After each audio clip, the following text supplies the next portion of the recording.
সুপ্রিয় দর্শক, শুভেচ্ছা, আসসালামু আলাইকুম। আমি এম এ বহিদ খান, এনটিভি ইউরোপীয় জনপ্রিয় আইন বিষয়ক অনুষ্ঠান আইন ও অধিকার থেকে বলছি। এনটিভি ইউরোপের নিয়মিত অনুষ্ঠানটি দেশ এবং বিদেশ থেকে আপনারা যারা দেখছেন তাদের সবাইকে আমন্ত্রণ জানাচ্ছি। দর্শক, অনুষ্ঠানের প্রারম্ভে যেহেতু আমরা একটি কোভিড-19 সংক্রান্ত প্যান্ডেমিকের ভেতর দিয়ে যাচ্ছে, আমরা একটি পাওয়ারফুল দোয়া, শর্টেস্ট বাট ভেরি পাওয়ারফুল দিয়ে শুরু করছি। আল্লাহুম্মা ইন্নী আসআলুকা আল আফিয়া। ইংরেজিতে এর অনুবাদ হচ্ছে, ও আল্লাহ, আস্ক ফর আফিয়া। এর অর্থ হচ্ছে, O Allah, protect me from pain and sufferings. বাংলাতে এর অনুবাদ হচ্ছে, হে আল্লাহ, আপনি আমাদেরকে সকল ধরনের দুঃখ, দুর্দশা এবং যন্ত্রণার হাত থেকে রক্ষা করুন। দর্শক, করোনা ভাইরাসের করল থাকার কারণে সমগ্র বিশ্ব থেকে আজ পর্যন্ত আমরা 10,05,68,464 প্রাণ হারিয়েছি। যুক্তরাজ্য থেকে হারিয়েছি 1,11,264 প্রাণ। আক্রান্ত ব্যক্তিদের সংখ্যা ক্রমান্বয়ে দিন দিন বেড়েই চলছে। বাড়ছে করোনা ভাইরাস জনিত দুঃখ, দুর্দশা এবং যন্ত্রণার বিশ্বের ক্রান্তি লগ্নে অনুষ্ঠানের প্রারম্ভে আমি আল্লাহর কাছে প্রার্থনা করছি, আল্লাহ যাতে আমাদের সকলকে ক্ষমা করে দেন এবং আমাদের ভেতর থেকে করোনা ভাইরাস জনিত যে সকল দুঃখ, কষ্ট, দুর্দশা রয়েছে সেগুলি হাত থেকে আমাদেরকে রক্ষা করেন। করোনা ভাইরাস মুক্ত একটি সুন্দর সমৃদ্ধশালী পৃথিবী কামনা করে শুরু করছি আজকের আইন বিষয়ক অনুষ্ঠান আইন অধিকার। তো অনুষ্ঠান প্রারম্ভে প্রচুর দর্শক আমাদের জন্য অনুষ্ঠান শুরু থেকেই আমাদের জন্য লাইনে অপেক্ষা করছেন। আর আমার বক্তব্য দীর্ঘায়িত না করে চলে যাচ্ছি সরাসরি দর্শক প্রশ্নে, কারণ দর্শকরা হচ্ছে আমাদের এই অনুষ্ঠানের প্রাণ। হ্যালো, আসসালামু আলাইকুম। এই দর্শককে আমি হারিয়ে ফেলেছি। সুপ্রিয় দর্শক, আপনারা যারা আমাদের সাথে অংশগ্রহণ করতে চাচ্ছেন লাইভ টেলিফোনে করার মাধ্যমে, আপনাদের টেলিফোন স্ক্রিনের নিচের যে নাম্বারটি রয়েছে সেই নাম্বারটিতে টেলিফোন করে সরাসরি আপনাদের প্রশ্ন আমাদেরকে জিজ্ঞেস করবেন। তবে দুটো বিষয়ে সচেতন থাকবেন। প্রথমত, আমাদেরকে প্রশ্ন করার সময় আপনাদের প্রশ্নগুলো সংক্ষিপ্ত করে এবং গুছিয়ে করবেন, এবং দ্বিতীয়ত আপনাদের টেলিভিশন সাউন্ডটি মিউট করে দিয়ে অথবা কমিয়ে দিয়ে টেলিফোনে সরাসরি আমাদের সাথে আপনাদের প্রশ্ন জিজ্ঞেস করবেন। দর্শক, অনুষ্ঠানের প্রারম্ভে আমি যখন আমাদের এই মঞ্চে আসার প্রারম্ভে একজন মহিলা দর্শক আমাকে প্রশ্ন করেছিলেন এবং তিনি বলেছিলেন যে ইউরোপিয়ান মাইগ্রেন্ট সংক্রান্ত বিষয়ে তিনি বলেছিলেন যে আমি যাতে আমার লাইভ শোর মাধ্যমে আপনাদেরকে সেই উত্তরটি দিয়ে দিই। তো তিনি আমাকে রিকোয়েস্ট করে বলেছিলেন যে তিনি তার পিতামাতার জন্য অ্যাপ্লিকেশন সাবমিট করেছিলেন ফর সেটেলমেন্ট, ফ্যামিলি পারমিট এটির অধীনে, কিন্তু তিনি বাংলাদেশের একজন ন্যাশনাল। তার এই অ্যাপ্লিকেশনটি প্রত্যাখ্যান হয়ে গিয়েছিল। তার কারণ হচ্ছে, দুটো কারণে অ্যালিগেশন আনা হয়েছিল এন্টি ক্লিয়ারেন্স অফিসারের পক্ষ থেকে। প্রথমত, তিনি যে রিলেশনশিপ দেওয়ার জন্য যে ডকুমেন্টসগুলো সাবমিট করেছিলেন তিনি তার বার্থ সার্টিফিকেট তিনি সাবমিট করেননি, এবং তিনি যে প্রয়োজনীয় মেনটেন্যান্স শো করার জন্য তিনি যে ডিপেন্ডেন্ট ওনার উপর বাবা মা, সেই বিষয়টি তিনি স্টাবলিশ করতে পারেননি সেই বিষয়টি। তো আমি এটির উত্তর দিয়ে দিচ্ছি খুব সংক্ষিপ্ত আকারে। উক্ত মহিলা দর্শক তিনি যদি বার্থ সার্টিফিকেট দিয়ে তার বাবা মার বার্থ সার্টিফিকেট এবং ওনার বার্থ সার্টিফিকেট এবং অন্যান্য ভাই বোন থাকলে তাদের বার্থ সার্টিফিকেট দিয়ে বাংলাদেশ থেকে একটি ফ্যামিলি মেম্বার্স ট্রি বলে একটি পাওয়া যায়, এবং বাংলাদেশের যে অথরিটির কাছ থেকে উনি যদি সেই কনফার্মেশন নিয়ে আসেন যে তিনি আসলেই এই পিতামাতার সন্তান, আর ডিপেন্ডেন্সির ক্ষেত্রে তিনি যদি কতগুলি মানি রেমিটেন্স রিসিপ্ট দেখাতে পারেন, ব্যাংক স্টেটমেন্ট শো করতে পারেন, এবং রেগুলার ডিপেন্ডেন্সি যে রয়েছে সেগুলির জন্য অন্যান্য যে আনুষঙ্গিক ডকুমেন্টস সেগুলি তিনি যদি সাবমিট করেন, তাহলে আশা করি এই অ্যাপিলটি তিনি যদি 28 দিনের ভিতরে করেন তিনি সাকসেসফুল হবেন এবং তার বাবা মা যুক্তরাজ্যে ফিরে আসবে। আমি চলে যাচ্ছি সরাসরি দর্শক প্রশ্নে। হ্যালো, আসসালামু আলাইকুম। ওয়ালাইকুম সালাম। ভাই, কে বলছেন, কোথেকে বলছেন? আমি নাজরুল হক বলছি, সেভিল থেকে। মিস্টার হক সাহেব, বলুন। যে আমি একটা জিনিস জানতাম আসিল ভাই সাহেব, ইয়ে হয়েছে স্পাউস বিচার আপনার ওগুলো আরম্ভ করছেন প্রিমিয়ার সার্ভিস। আচ্ছা, আর বুঝছেন না? ওটাও জানতাম কারণ আমি ওটা রেডি করছিলাম। আচ্ছা, আমি আজকে আমাকে জিজ্ঞেস করেছেন যে স্পাউস ভিসার, হ্যাঁ অনলাইনে ফাইয়ার না লাগে আপনার হেল্প। জি জি, ধন্যবাদ। স্পাউস ভিসা যে প্রিমিয়াম যে সার্ভিসগুলি সেগুলি এখনো চালু হয়নি। তারপর আপনি যেহেতু আমাকে জিজ্ঞেস করেছেন, আমি আপনাকে এক্ষুনি সরাসরি আমার আমার যে রিসার্চের যে জায়গাটি সেই জায়গাটিতে আমি চেক করে আমি আপনাকে বলছি স্পাউস ভিসা প্রিমিয়াম সার্ভিস। এবং আমি গতকালও যখন চেক ব্যাক করেছিলাম আমি তখনও দেখেছি যে সেই প্রিমিয়াম সার্ভিসটি এখন চালু হয়নি। আপনি কি বাংলাদেশের কথা বলছেন নাকি বাংলাদেশের বাইরের কথা বলছেন, যুক্তরাজ্যের বাইরের কথা বলছেন? লন্ডন থেকে বলছি। আচ্ছা, আপনি কি মানে ইংল্যান্ড থেকে আপনি অ্যাপ্লাই করবেন, তাই তো? হ্যাঁ, ইংল্যান্ড থেকে অ্যাপ্লাই করবো। দুজন ওইখানে আছেন। আচ্ছা, তো ইংল্যান্ড থেকে যদি আপনি পার্টি সার্ভিসের মাধ্যমে মানে 5 ওয়ার্কিং ডেজের ভিতরে যদি আপনি সিদ্ধান্ত পেতে চান, সেই ক্ষেত্রে আপনাকে 500 পাউন্ড এক্সট্রা আপনাকে পে করতে হবে। আর আপনি যদি মনে করেন যে নেক্সট ডেতে আপনি সিদ্ধান্ত পেতে চান, সেক্ষেত্রে আপনাকে 800 পাউন্ড এক্সট্রা আপনাকে পেমেন্ট করতে হবে। তবে সেটা ডিপেন্ড করবে যে অ্যাপয়েন্টমেন্ট যে সেন্টারগুলো, এগুলিকে বলা হয় ইউকে ভিকাস সেন্টার। তো এগুলি যদি খোলা থাকে তাহলে আপনাদেরকে সেই সার্ভিসগুলি দেওয়া হবে। তবে হ্যাঁ, খালি তাই না, আপনি যে প্রিমিয়াম সার্ভিস পাবেন সেটা তো একদিক, নর্মাল সার্ভিসগুলি পাওয়া যাচ্ছে না, এখন পেমেন্ট করে নর্মাল সার্ভিসগুলি পাওয়া যাচ্ছে না। আচ্ছা, সুতরাং মানে আপনি যদি আপনার অসুবিধা নাই, এক সপ্তাহ লাগে। জি জি জি, কিন্তু সমস্যা হচ্ছে আপনি পাওয়া যান না। জি, পাওয়া যাচ্ছে না। এই কারণেই আপনি যে কোনো সেন্টারগুলোতে আপনি যদি অ্যাপয়েন্টমেন্ট পেয়ে যান, এটা আপনার 120 পাউন্ড হোক, 150 পাউন্ড হোক, 190 পাউন্ড হোক, 200 পাউন্ড হোক, যেটাই হোক না কেন, যেটাই অ্যাভেলেবেল হবে সেইখানেই আপনি চলে যাবেন। আপনি যদি আপনার ডকুমেন্ট সব ঠিকঠাক থাকে, চমৎকার করে কাভারিং লেটারে সবকিছু যদি বর্ণনা করে দেন এবং সমস্ত ডকুমেন্টসগুলো যদি সন্নিবেশ করে দেন, কথা আছে যে face is the index of mind, মানে মুখ দৃষ্টে মন দর্শন। আপনার যে কাভারিং লেটার এবং সমস্ত ডকুমেন্টসগুলো দেখেই যদি কেস সরকার যদি মনে করে এটি একটি ইজি কেস, স্ট্রেট ওয়ে আপনাকে ওয়ান ডে সার্ভিসের মধ্যে পারমিশন দিয়ে দেওয়া হবে। আমরা কোন জায়গায় পাইমো, আপনার কোন জায়গায়, যে জায়গায় পাইমো আপনি বলছেন সেই জায়গাতেই, যেমন ধরেন সার্ভিস সেন্টারগুলো আপনি অনলাইনে যখন অ্যাপ্লাই করবেন, অ্যাপ্লাই করার পর ওরা আপনাকে বলবে যে কোন কোন সার্ভিস সেন্টারে আপনি অ্যাপ্লাই করতে পারবেন। আপনি অ্যাপ্লাই করার পরে কইবনি? জি জি হ্যাঁ, মানে যখন অনলাইনে কয়েকটা স্টেজ আছে। প্রথম স্টেজে আপনাকে অনলাইনে একটি অ্যাপ্লিকেশন ফর্ম তৈরি করতে হবে। দ্বিতীয় স্টেজে এই অ্যাপ্লিকেশন ফর্মের সমস্ত তথ্য দিয়ে এই অ্যাপ্লিকেশনটি আপনাকে অনলাইনে সাবমিট করতে হবে। যখন অনলাইনে সাবমিট করবেন, অনেকগুলি অপশন আপনার আসতে পারে। প্রথম অপশনটা হচ্ছে এই যে অনলাইনের মাধ্যমে ওদের যে বুকিং সেন্টার, যেখানে গিয়ে আপনার ওয়াইফ বায়োমেট্রিক্স দেবেন, সেই সেন্টারে গিয়ে আপনার ওয়াইফকে বায়োমেট্রিক্স দিতে হবে। এটা হচ্ছে একটা জিনিস, অনলাইনের মাধ্যমে আপনাকে এই অপশনটি আসতে পারে। সেটি যদি না আসে, আপনাকে ওরা বলবে যে ওদের সার্ভিস সেন্টারগুলি বিজি থাকার কারণে ওরা এখন ওপেন হয়নি, ওরা আপনার সাথে যোগাযোগ করবে এবং ইমেলের মাধ্যমে ওরা ভবিষ্যতে আপনাকে বলবে যে কোন সার্ভিস সেন্টার আপনারা যোগাযোগ করবেন। আর তৃতীয়ত পাঠাই দিচ্ছি আপনার অলরেডি মেডিকেলের পয়সা দেওয়া হয়ে গেছে কি? এক্সেলেন্ট এক্সেলেন্ট, অপেক্ষা করি আর যদি চান্স পাওয়া যায় 500 পাউন্ড দিয়ে আপনার এক সপ্তাহের মাঝে আর আমি আপনাকে ছোট্ট করে বলে দিচ্ছি, ইমেলের দিকে আপনি প্রতিদিন খেয়াল রাখবেন আপনার কাছে কোনো ইমেল আসছে কিনা। সেটা যদি না আসে, ওদের একটা আইডেন্টিফাইড স্পেসিফিক নাম্বার আছে, সেই নাম্বারে প্রতিদিন আপনি টেলিফোন করবেন। টেলিফোন করলে অনেক সময় হয় কি, অনেক অ্যাপ্লিকেন্ট ঠিকই অ্যাপ্লাই সাবমিট করে ওদের কাছ থেকে টাইম নেয়, বাট ওই দিনে ওরা অ্যাটেন্ড করে না। তো এই ধরনের যদি কোনো টেস্ট পেয়ে যান আপনি, হয়তো বা এমন হতে পারে মানডে সকালবেলা আপনি পেয়ে যেতে পারেন, মানডে বিকেলবেলা পেয়ে যেতে পারেন আপনি অ্যাপয়েন্টমেন্ট। এবং যেদিন পেয়ে যাবেন সেদিন সমস্ত ডকুমেন্টসগুলি সুন্দর করে সাজিয়ে নিয়ে যাবেন, আপনি ডকুমেন্টস এবং অ্যাপ্লিকেশন ফর্ম সাবমিট করবেন। হয়তো বা আমরা 2 সপ্তাহ লাগে তাকে ভাই অপেক্ষা করে, আর এই কারণে এখন যদি অপেক্ষা করছেন, হ্যাঁ, এক্ষেত্রে এই যে আপনার মনের ভিতরে যে কষ্ট, এটা দূর করার জন্য ওদের একটি টেলিফোন নাম্বার আছে। আপনি যখন অ্যাপ্লিকেশনটি সাবমিট করেছিলেন, ওই সাবমিট করার পর ওদের কাছ থেকে যখন কনফার্মেশন আসবে, এর সাথে একটি ইমেল থাকবে, what else to do, further things to do, এই ধরনের জিনিস থাকে। ওই পেজে একটি টেলিফোন নাম্বার থাকে। আপনি সেই টেলিফোন নাম্বার টেলিফোন করলে সকালবেলা উঠে একটু সময় লাগবে আপনার, 15 মিনিট 20 মিনিট আপনাকে অপেক্ষা করতে হবে। তো সাবমিটটা করিয়া পেমেন্টটা দিয়ে দিতাম। জি জি জি জি জি এক্স্যাক্টলি। এবং ওদের টেলিফোন করলে আপনাকে ওরা টাইম দিয়ে দেবে। ধন্যবাদ আপনার প্রশ্নের জন্য। চলে যাচ্ছি পরবর্তী দর্শক প্রশ্ন। হ্যালো, আসসালামু আলাইকুম। হ্যালো, আসসালামু আলাইকুম ভাইয়া। ওয়ালাইকুম আসসালাম ভাই, কে বলছেন, কোথা থেকে বলছেন? ভাই আমি একটা জিনিস জানতাম চাইলাম আপনার কাছে। কোকা ভাই স্যার। যে আমি ইউরোপিয়ান ফ্যামিলি মেম্বার হিসাবে অ্যাপ্লাই করছিলাম আমার বোন জানার লাগে। জি। তখন বোন এবং বোনের লগে 2টা বাচ্চা আছে। তো অ্যাপ্লাই করার পরে বোন আর ছোট বাগনি একটা মানে রিফিউজ করছে, দিছে না, ভিসা দিছে না, রিফিউজ করে দিছে। আর বড় বাগনিটা এখন পর্যন্ত জানাইছে না, 1 মাস হয়ে গেছে। এখন আমার করণীয় কি একটু বলতেন? আচ্ছা, অবশ্যই বলছি আপনাকে। আপনার বোন এবং ভাগ্নির ওরা যদি রিফিউজ করে দিয়ে থাকে, under the new immigration rules আপনাকে ফুল ইন কান্ট্রি অ্যাপিল রাইটস দেওয়ার কথা। আপনাকে অ্যাপিল রাইটস দিয়েছে ওরা?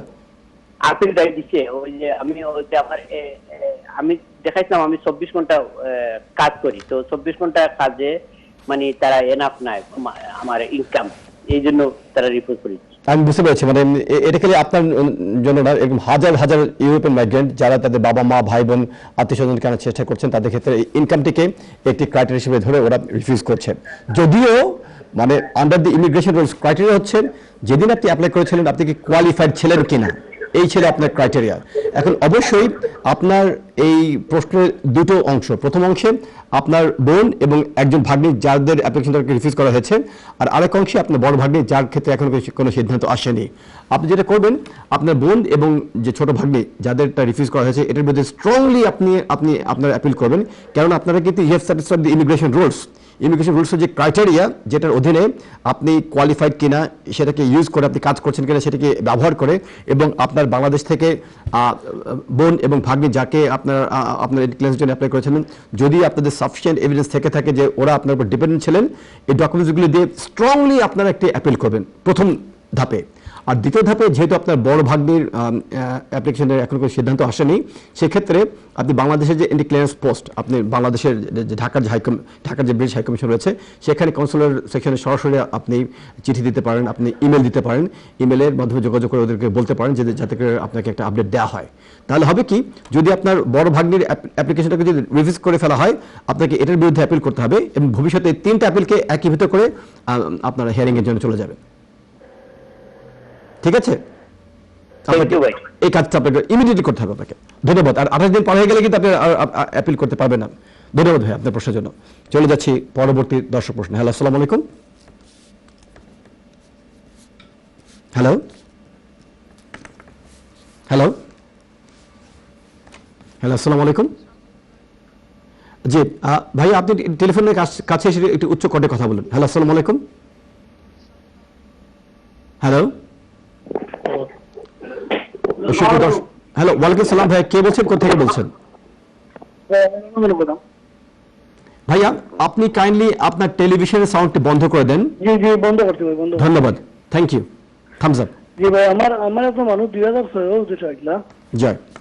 2006 বাদে 2012 তেন তোরা গায়ে দেশে গেছেন কি 2012 কি তোরা গায়ে দেন দেশে গেছেন কি। আচ্ছা, আবার 2015 তাই উনি ওই দেশে আসতেন। জি। তো উনি কি কোনো কিছু করতে পারবেন এই দেশে 15 বছরের রুলে?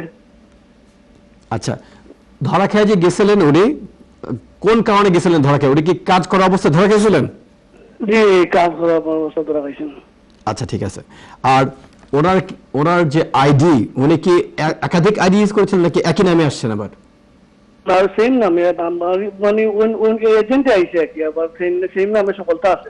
আচ্ছা, আমি কেন জিজ্ঞেস করছি, এই ধরনের অ্যাপ্লিকেন্টদের ক্ষেত্রে অনেক সমস্যা থাকে। একই ব্যক্তি দুইটা নাম ইউজ করেন, দুটো ডেট অফ বার্থ ইউজ করেন, তো ওর ক্ষেত্রে এই ধরনের কোনো সমস্যা নাই তো? না, কোনো সমস্যা না। বা উনি যে নামে ধরা হয়ে গেছিল, আচ্ছা, এই নামে নাই সে কি এজেন্টে পাঠাইছে অন্য জয়, বাট এটা কোনো কিছু সমস্যাই হয়নি। আর পুরানা যে নাম আছে ওই নাম দিয়ে আচ্ছা আচ্ছা, এই যে দেখেন, এখন কিন্তু আমি আপনাকে হেল্প করতে পারবো আমি। মানে ওনার আগের একটা নাম ছিল, বর্তমানে আরেকটা নামে ঢুকছেন উনি, তাই তো? ঢুকলে বাট এই নামে কোনো কিছু করেন না কি। এই যে কথাটা আপনি বললেন, আপনি খুব কেয়ারফুল আপনাদেরকে মানে ভবিষ্যতে অপারেশনগুলো করতে হবে, কেননা এগুলো হচ্ছে আপনার আইডি ফ্রড হয়ে যায়। কেননা অনেক সময় একজন ব্যক্তি যদি দুটো নাম ইউজ করেন, একজন ব্যক্তি একটি নাম থাকবে, দুটো নাম থাকবে না। একজন ব্যক্তির না, তো পুরান নাম আছে ভাই, নয়া নাম যেটা এটা কোনো সমস্যা না, ইউজ না। এখন এই যে আপনি নয়া নাম এটা ইউজ করেন নাই, বাট আগের নামে তো ওনাকে এই দেশ থেকে বের করে দেওয়া হয়েছে, তার মানে কি উনি কিন্তু এখানে প্রেজেন্ট না। এখন নতুন নাম নিয়ে উনি যদি ঢুকেন ইংল্যান্ডে, আপনাকে এই যে বিষয়টা, এটা কিন্তু আপনার ফ্রড অ্যান্ড ডিসেপশনের সাথে ইনভলভড, এবং সামহাও এই ভদ্রলোক যদি ধরা পড়ে যান, তাহলে উনি আম ছাড়া সবই হারাবেন। For 14 years he will be banned from entering into the UK. আর যদি ওনার অন্য কোনো রিজন যদি থেকে থাকে, অতীতে অনেক সময় এরকম হয় যে এজেন্টরা একজনকে এক একটা নাম ইউজ করে বাংলাদেশ থেকে এখানে পাঠায়, এবং এরকম আপনার হিউম্যান ট্রাফিকিং বলে একটা আইন আছে এখানটায়, এবং এই আইনের অধীনে যদি আপনার কেসের যে ক্রাইটেরিয়া এটা যদি ফিট হয়, এবং আপনি যদি মনে করেন যে এই আপনার যে আত্মীয় তিনি হিউম্যান ট্রাফিকিংয়ের ভিকটিম, এবং তাকে টাকার মাধ্যমে ইংল্যান্ডে আনা হয়েছে, অথবা তিনি তার জীবন রক্ষা করার জন্য ইংল্যান্ডে আসেন, আমি জানি না ব্যাকগ্রাউন্ডটা কি, মানে আইনের অধীনে আমি আপনাকে ব্যাখ্যা দিচ্ছি যে এক একটা কেসের ব্যাকগ্রাউন্ড এক এক ধরনের। এবং 2015 থেকে উনি যদি ইংল্যান্ডে রয়ে যান, এখন আমরা 2020-এ আমরা এসে পৌঁছেছি, এবং এর আগে উনি যদি ইংল্যান্ডে আরেকটি নামে এসে ঢুকে থাকেন এবং যদি এমন কোনো রিজন থেকে থাকে যে রিজনের কারণে উনি ওনার জীবন বাঁচানোর জন্য বাংলাদেশ থেকে ইংল্যান্ডে চলে এসেছেন, আমি না জেনেই কিন্তু আপনাকে কথাগুলো বলছি, অনেক সময় এগুলো থাকে, এবং সেক্ষেত্রে আমি হেল্প করছি। সেক্ষেত্রে ওভার দি এয়ার, মানে এয়ারে আপনি যদি এই ধরনের কথা দিয়ে যদি বলেন তাহলে এটা ওনার বেস্ট ইন্টারেস্টের এগেন্সে চলে যাবে, কারণ এখানে সাথে ফ্রড অ্যান্ড ডিসেপশন এখানে কানেক্টেড। আপনাকে অবশ্যই একজন অভিজ্ঞ আইনজীবীর পরামর্শ গ্রহণ করতে হবে, এবং এই যে আগের যে প্রিভিয়াস যে আপনার ব্যাকগ্রাউন্ড এবং নতুন ব্যাকগ্রাউন্ড দুটোকে একীভূত করতে হবে, কেননা ন্যায় বিচারের প্রথম যে ইয়াটা হচ্ছে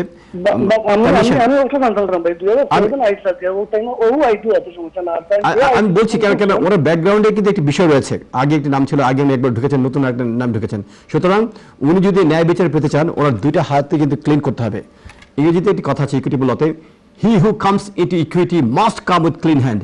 আপনি যদি ন্যায় বিচারের কাছে যেতে চান, আপনার একটা হাতে ময়লা, আপনি মানে লুকায় হবে না, দুটো হাতকে আপনি ক্লিন করতে হবে। ক্লিন করে আপনাকে যাদের সামনে দাঁড়িয়ে ন্যায় বিচার প্রার্থনা করতে হবে। সেক্ষেত্রে সেদিকে তাকিয়ে আলোকপাত করে আপনাকে যে কাজটি করতে হবে, অবশ্যই একজন দক্ষ আইনজীবীর পরামর্শ গ্রহণ করতে হবে যে কীভাবে এই অতীত এবং বর্তমান দুটোকে সমন্বয় করে ভবিষ্যতের যে অ্যাপ্লিকেশন করলে যাতে করে মানে আপনার ক্ষতিগ্রস্ত না হয়ে যান। ধন্যবাদ আপনার প্রশ্নের জন্য। এখন কি হিউম্যান রাইটসের গ্রাউন্ড আপনি করতে পারেন যে হিউম্যান রাইটস, হিউম্যানিটেরিয়ান প্রোটেকশন, অনেক ধরনের জিনিস আছে, within the rules, outside the rules, অনেকভাবে আপনি করতে পারবেন। চলে যাচ্ছি পরবর্তী দর্শক প্রশ্ন। হ্যালো, আসসালামু আলাইকুম। হ্যালো, আসসালামু আলাইকুম। ওয়ালাইকুম সালাম। ভাই কে বলছেন, কোথা থেকে বলছেন? আমি লাফড়া থেকে বলছি। অনেক দূর থেকে। আমি সিটিজেনশিপ অ্যাপ্লিকেশন করছিলাম, তো হইলে এখন আমি সার্টিফিকেট পাইছি আর কি। তখন অ্যাপ্লিকেশনটা কিভাবে করলে ভালো হইবে, অনলাইনে না ফর্ম দিয়া, তারা জানতে চাইছি। আর সার্ভি নিবে কি নিবে না। আপনার ব্যাকগ্রাউন্ড কি? আপনি কি মানে on the basis of marriage আর কোন কোন ক্যাটাগরিতে আপনি? মেরিট বেসিসে পাইছি। আচ্ছা, ঠিক আছে। আপনাকে অবশ্যই সার্টিফিকেট ফর ন্যাচারালাইজেশন জন্য আপনাকে অ্যাপ্লাই করতে হবে। এটা অনলাইনে আপনি অ্যাপ্লাই করবেন অবশ্যই, এবং সেক্ষেত্রে কয়েকটা ক্রাইটেরিয়া আছে। আপনি কত বছর দেশে বাইরে ছিলেন, কত বছর মানে বিগত 12 মাসের ভিতরে কতদিন দেশে বাইরে ছিলেন, বিগত 5 বছর কতদিন দেশে বাইরে ছিলেন, এগুলি একটা ক্রাইটেরিয়া। আমি তো অলরেডি সার্টিফিকেট পেয়ে গেছি, মানে ওই যে ও আচ্ছা, আপনি ন্যাচারালাইজেশন পেয়ে গিয়েছেন আপনি? পাসপোর্ট কিভাবে আমি অ্যাপ্লিকেশন করব? ও আচ্ছা আচ্ছা, দুঃখিত, আপনি আমাকে প্রশ্ন করার সময় আমি হয়তো বুঝতে ভুল করেছি। পাসপোর্টের জন্য আপনি দুটো পদ্ধতিতে অ্যাপ্লাই করতে পারেন। প্রথমটি হচ্ছে আপনি পাসপোর্ট যে কোনো লোকাল পোস্ট অফিসে গিয়ে ওদের কাছে পাসপোর্ট অ্যাপ্লিকেশন করার জন্য একটি ফর্ম আছে, সেই ফর্মটি হাতে লিখে ফিল আপ করে আপনি সাবমিট করতে পারেন, এটি একটি। আর আরেকটা হচ্ছে অনলাইনেও আপনি করতে পারেন। তো অনলাইন থেকে আপনি যদি মানে কম্পিউটারের উপর যদি দক্ষ না হন, আপনি ট্র্যাডিশনাল পদ্ধতিতে এখনো পোস্ট অফিসে সেই ফর্মগুলি পাওয়া যায়, আপনি যাবেন ফর্মগুলি নিয়ে। কোনটা ভালো হবে, অনলাইন ভালো হবে? আমার মতে যদি আপনি কম্পিউটার দক্ষ না হন, আপনি লিখিত আকারে পাসপোর্ট অফিসে পোস্ট অফিস থেকে একটি অ্যাপ্লিকেশন ফর্ম নিয়ে এনে ফিল আপ করে আপনি পাঠিয়ে দেবেন, আপনি এটি আপনার জন্য সুবিধা হবে, বেস্ট। আচ্ছা, ঠিক আছে। আর আপনি মানে তাহলে হেডেকে থাকবেন না, কোনো পেনে থাকবে না, আপনি রেকর্ডেড ডেলিভারি পোস্ট করে দেবেন, হয়তো বা within a month or two আপনার পাসপোর্ট চলে আসবে। ধন্যবাদ আপনার প্রশ্নের জন্য। তো অন্য যারা দর্শক যারা রয়েছেন তাদের উদ্দেশ্যে বলছি, আলোচনা করতে করতে আমরা ছোট্ট একটি বিজ্ঞাপন বিরতির দ্বারপ্রান্তে রয়েছে। একজন দর্শক আমাকে প্রশ্ন করেছিলেন প্রায়োরিটি সার্ভিস সংক্রান্ত বিষয়ে। আমি আবার ক্ষুদ্র গবেষণার আর চোখে তাকিয়ে আমি অনেক উত্তর দিয়েছিলাম, আমি সঠিক অনেক উত্তর দিয়েছিলাম। তারপরে অন্যান্য যারা দর্শক রয়েছেন তাদের মনের ভিতরের যে প্রশ্ন দূর করে দেওয়ার জন্য বলছি যে ইংল্যান্ডের ভিতরে অবস্থান করে, ইনসাইড দি ইউকে, যুক্তরাজ্যে অবস্থান করে কেউ যদি সেটেলমেন্ট অ্যাপ্লিকেশন করেন, তারা কিন্তু এই ফাস্টার যে পেমেন্ট সার্ভিসটি এটি করার মাধ্যমে তারা কিন্তু প্রায়োরিটি সার্ভিসের কাছ থেকে সিদ্ধান্ত আনতে পারবেন। 5 ওয়ার্কিং ডেজের ভিতরে তারা সিদ্ধান্ত প্রদান করবে যদি তারা অ্যাপ্লিক্যান্ট 500 পাউন্ড প্রদান করেন। আর যদি তারা মনে করেন যে নেক্সট ডেতে এই সিদ্ধান্তটি পাবেন, সেক্ষেত্রে তাদেরকে 800 পাউন্ড তাদেরকে প্রদান করতে হবে। তবে শুভঙ্কর একটি ফাঁকি রয়ে গিয়েছে। আপনারা যদি অনলাইনের যে যে যে যে যে জায়গাটিতে গিয়ে আপনারা এই তথ্যটি জানতে পারবেন, সেটাতে বলা হয়েছে gate A ফাস্টার decision on your visa or settlement application. ওখানে গিয়ে আপনারা যখন চেক করবেন, ওখানে বলা আছে একটি জায়গাতে ক্ষুদ্র করে বলা দেওয়া আছে যে টার্মটি ইফ ইউ আর এলিজিবল, অর্থাৎ ইফ ইউ আর এলিজিবল, এটি বলেই কিন্তু আপনাকে একটি গ্যাপে রাখা হয়েছে এবং সিদ্ধান্ত ক্ষেত্রে বলা হয়েছে যে সিদ্ধান্তটি আপনাদেরকে নেক্সট ডেতে ইমেলের মাধ্যমে দেওয়া হবে। আর যদি সিদ্ধান্তটি রিফিউজড হয় তাহলে আপনাকে দেওয়া হবে না ইমেলের মাধ্যমে, আপনাকে ওয়েট করতে হবে এই সিদ্ধান্তটির জন্য। সুতরাং ওখানে যদি গ্যাপ রয়ে গিয়েছে এবং কোভিড-19-এর কারণে, প্যান্ডেমিকের কারণে আমরা দেখেছি ইভেন সিম্পল অ্যাপ্লিকেশনগুলি সাবমিট করার সময় একটি বক্স আসে অ্যাপ্লিকেশনের একদম শেষ পর্যায়ে গিয়ে, যেখানে বলা হয় কোভিড-19-এর কারণে যে প্যান্ডেমিক, এই কারণে এদের সবগুলি সার্ভিস সেক্টর স্টোর সেন্টারগুলো এখনও ঠিকমতো কাজ করছে না, অ্যাপয়েন্টমেন্টগুলো ওরা দিতে পারছে না সঠিক সময়ের ভেতরে। সুতরাং যিনি অ্যাপ্লিকেন্ট আপনাদের ভিতরে যদি হয়ে থাকেন প্রায়োরিটি সার্ভিসের জন্য, তাদেরকে একটু কষ্ট করে ওয়েট করতে হবে এই প্রায়োরিটি সার্ভিসটি নেওয়ার জন্য। সেটি যদি না পান, আপনারা অবশ্যই স্বাভাবিক যে সার্ভিসগুলো রয়েছে, সাধারণ জেনারেল সার্ভিসগুলি, সেগুলির মাধ্যমে আপনারা অ্যাপ্লাই করবেন। ধন্যবাদ সেই ব্যক্তি যিনি আমাদেরকে ফোন করেছেন যে ভিউয়ার। আর চলে যাচ্ছি সরাসরি দর্শক প্রশ্নে। হ্যালো, আসসালামু আলাইকুম। হ্যালো, আসসালামু আলাইকুম, কে বলছেন, কোথা থেকে বলছেন? জি, আমার নাম মোহাম্মদ মঈনুদ্দিন আহমেদ, আমি লন্ডন থেকে বলছি।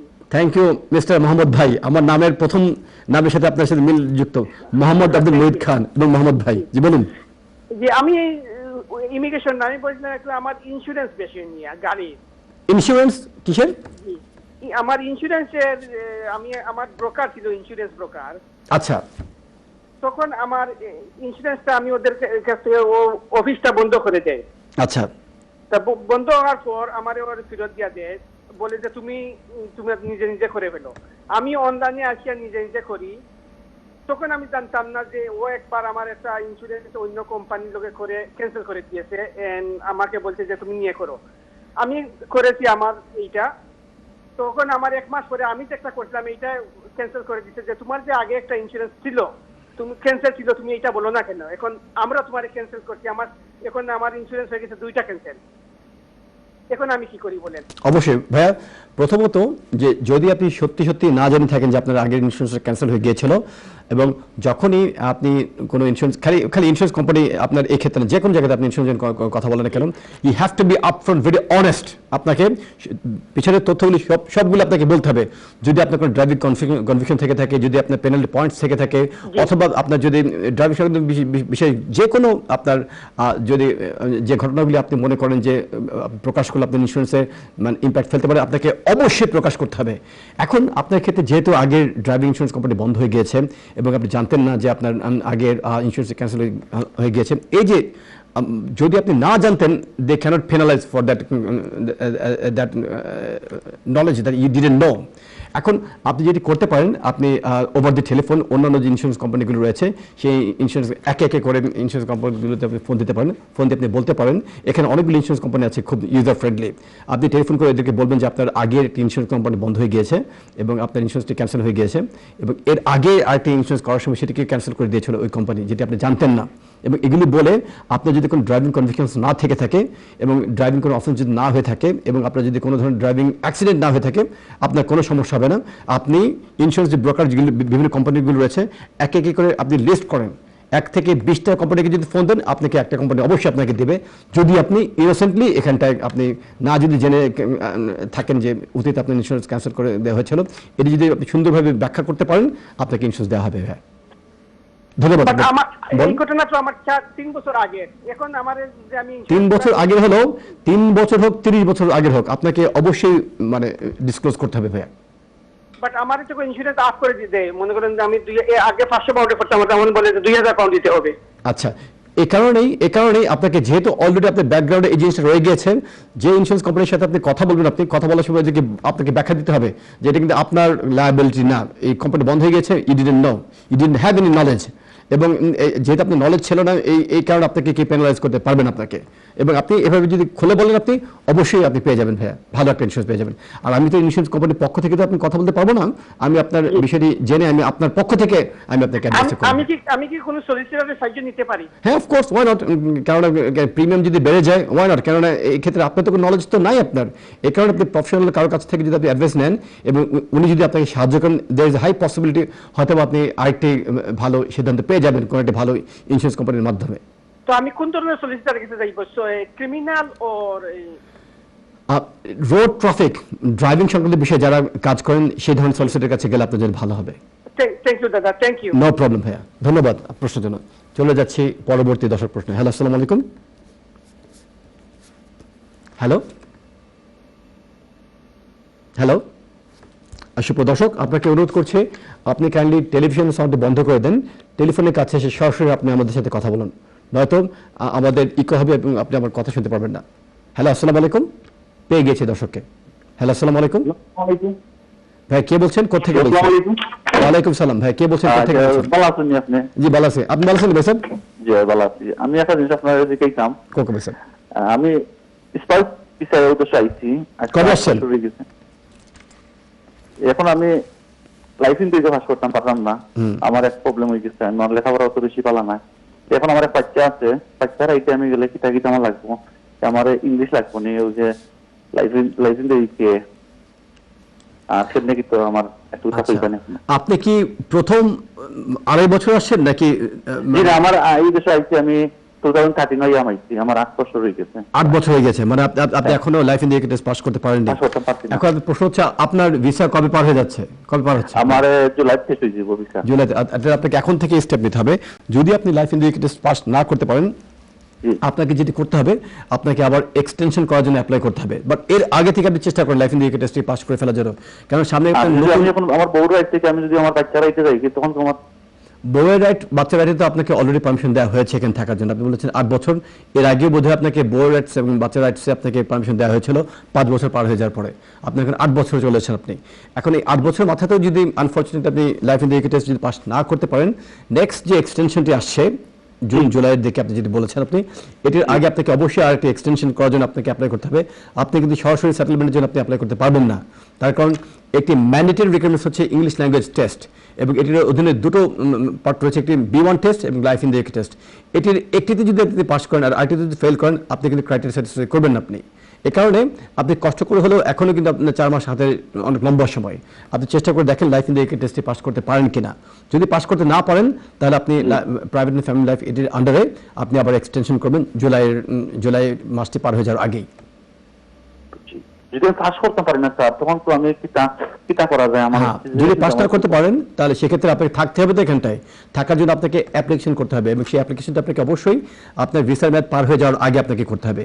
সেই অ্যাপ্লিকেশনটা আপনি FLR FP দিয়ে করবেন, তার কারণ আপনি লাইফ ইন্ডিকেটর টেস্টে পাস করতে পারছেন না। ক্রাইটেরিয়া FLR M, দুটো অ্যাপ্লিকেশন ফর্ম, একটি হচ্ছে FLR M যেটি বিয়ের মাধ্যমে যেটি হয়, আর হচ্ছে FLR FP যেটি প্রাইভেট ফ্যামিলি লাইফ, যেটি বিয়ে কেও কভার করে।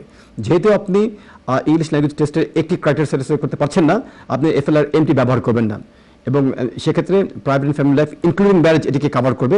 FLR FP এই ফর্মটি ব্যবহার করবেন আপনি। এবং there is a high possibility fee waiver বলে একটি বিষয় রয়েছে। এখন অ্যাপ্লিকেশন ফর্মের যে কস্ট বেড়ে গিয়েছে, 1054 পাউন্ড হচ্ছে অ্যাপ্লিকেশন ফি। এর পাশাপাশি আপনার national health surcharge 1000 pound, total 2054 pound এটি হচ্ছে ফি। এর পাশাপাশি এই অক্টোবর 2020 থেকে আপনাদের ন্যাশনাল হেলথ সার্চার্জ বাড়িয়ে দেওয়া হয়েছে 600 পাউন্ড, প্রায় 2600 পাউন্ডের উপর আপনার ফি চলে যাবে। সেক্ষেত্রে ফি ওয়েভার দিয়েও আপনি চেষ্টা করতে পারবেন আপনি, ইনশাআল্লাহ। ফি ওয়েভার যদি আপনার অ্যাকসেপ্টেড হয়ে যায়, তাহলে কিন্তু আপনি আল্লাহর রহমতে আপনার এই যে 2600 পাউন্ড আপনার ওয়েভ হয়ে যাবে। আপনি খালি সলিসিটর সাহেবকে আপনি ওনাদের প্রফেশনাল ফি পে করবেন আপনি, অথবা আপনি নিজে করতে পারলে আপনি নিজেই করবেন আপনি। তবে সেক্ষেত্রে খুব কেয়ারফুল আপনাকে অ্যাপ্লিকেশন করতে হবে, ঠিক আছে? ধন্যবাদ আপনার প্রশ্নের জন্য। চলে যাচ্ছি পরবর্তী দর্শক প্রশ্ন। হ্যালো, আসসালামু আলাইকুম। সালাম, কেমন আছেন ভাই? ওয়ালাইকুম সালাম, ভালো আছি ভাই। কে বলছেন? আপনি কেমন আছেন? হ্যাঁ, আমি ভালো আছি ভাই। আমার দুটি প্রশ্ন আছে, আমি সংক্ষেপেই করব। জি জি বলুন। করতে পারবো? আমি একটু কথা বলছি আপনাকে বলার আগে। আমি আপনার কণ্ঠ শুনে একটু হাসি দিয়ে ফেলেছিলাম, তার কারণ আপনার কণ্ঠের সাথে আমার মানে বাঙালি কমিউনিটির একজন খুব শ্রদ্ধাভাজন ব্যক্তিত্ব আবু তাহের ভাই খুব মানে একরকম মনে হচ্ছিল আমার, যে কারণে হাসি। আচ্ছা, থ্যাংক ইউ ভাই। হইতে পারে। জি জি বলুন ভাইয়া। আমার প্রথম প্রশ্ন হচ্ছে, আমার বড় ভাই উনি আর ওনার এক ফ্রেন্ড মিলে একটা বাড়ি কিনছিলেন এই দেশে। জি। তো তারপর মানে দুজনে মিলে কিনছেন, তো একজনের নামে একটু প্রশ্ন জিজ্ঞেস করছে, যেহেতু দুজন মিলে কিনেছিলেন, বাড়িটার নাম কি একজনের নামে রেজিস্টার হয়েছিল নাকি দুজনের নামে রেজিস্টার হয়েছিল? দুজনের নামে রেজিস্টার হয়েছে। জি আচ্ছা বলুন। তারপরে তো এখন এমনি ফ্রেন্ডে হেল্প করছে নাকি উনি তো কোনো বেনিফিটেড নাই। উনার যে ফ্রেন্ডের নামে বাড়ি ওনার নামেও আছে, দুজনে মিলে মর্গেজ করছে নাকি। এখন উনি কোনো বেনিফিটেড হইতেছেন না এই বাড়িতে। এখন উনি চাইছেন যে ওই বাড়ি উনাকে দিয়ে আসার জন্য, হয়তো গিফট হিসাবে বা এই সেই। এটা কি পারবেন? কিভাবে কি করতে হবে? এক্ষেত্রে কনভিন্সিং এখানে কানেক্টেড, এবং অবশ্যই এটা পসিবল। এখন উনি যদি বাড়ির যে মর্গেজের যে লায়াবিলিটি, এখান থেকে উনি যদি বেরিয়ে যদি হয়ে আসতে চান, উনি যে বাড়িটি কেনার সময় যে ডিপোজিট মানি দিয়েছিলেন, সেটা কিন্তু একটা ফ্যাক্টর। তো সেক্ষেত্রে ওনাকে যেটি করতে হবে, এটি গিফট ডিড ওনাকে তৈরি করতে হবে। এবং কোয়ালিফাইড যারা খালি সলিসিটর না, আপনার এখানে অনেক ধরনের কনভেন্সিং যারা প্র্যাকটিস করেন, ইভেন যারা কোয়ালিফাইড কনভেন্সার, এদের মাধ্যমে আপনার কাজটি করতে পারবেন। সলিসিটর, কনভেন্সার অথবা আপনার স্টেট এজেন্টের সাথে অনেক আপনার কনভেন্সিং সার্ভিসের সাথে যারা ইনভলভ তাদের সাথে যোগাযোগ করতে পারবেন।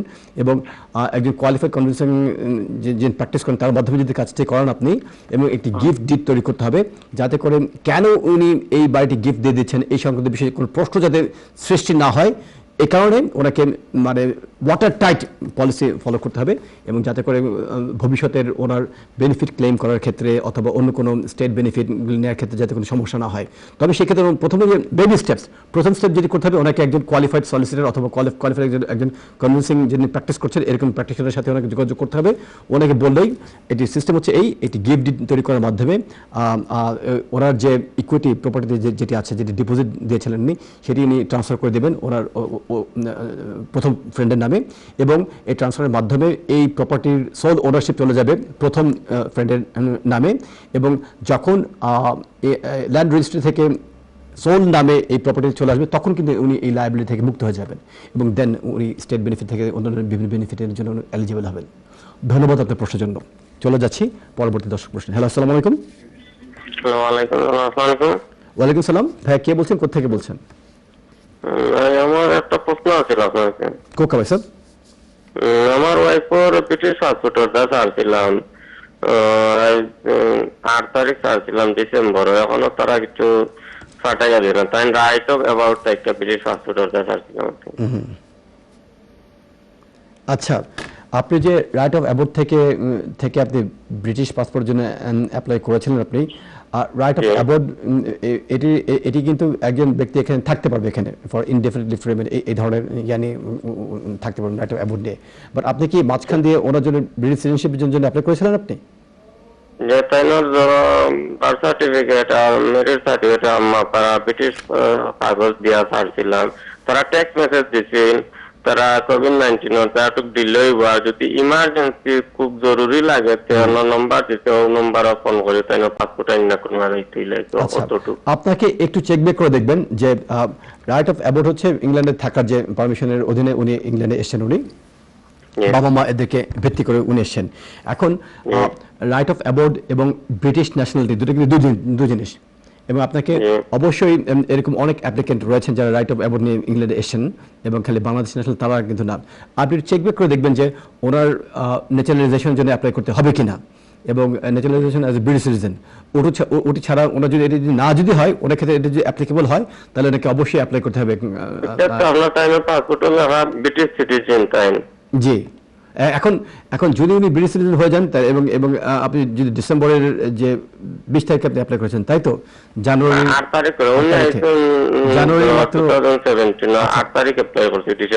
আমি বুঝতে পারছি আপনি হতাশ হবেন না, কারণ এটা জানুয়ারির মাত্র শেষে ফেব্রুয়ারির আমরা প্রথম যে সপ্তাহ শেষ করলাম আমরা। তো আপনি যেটা করবেন আরও অল্প কয়েকদিন ওয়েট করুন, কেননা কোভিড-19 কারণে ওদের যে সেক্টরগুলি ওদের অনেক অফিসাররা আক্রান্ত হয়ে গেছে কোভিড-19 এই কন্ট্রাকশনে আনফর্চুনেটলি, এবং এই কারণে যে সময়ের ভিতরে ওদের সিদ্ধান্ত দেওয়ার কথা সেই সময়ের ভিতরে ওরা দিতে পারছে না।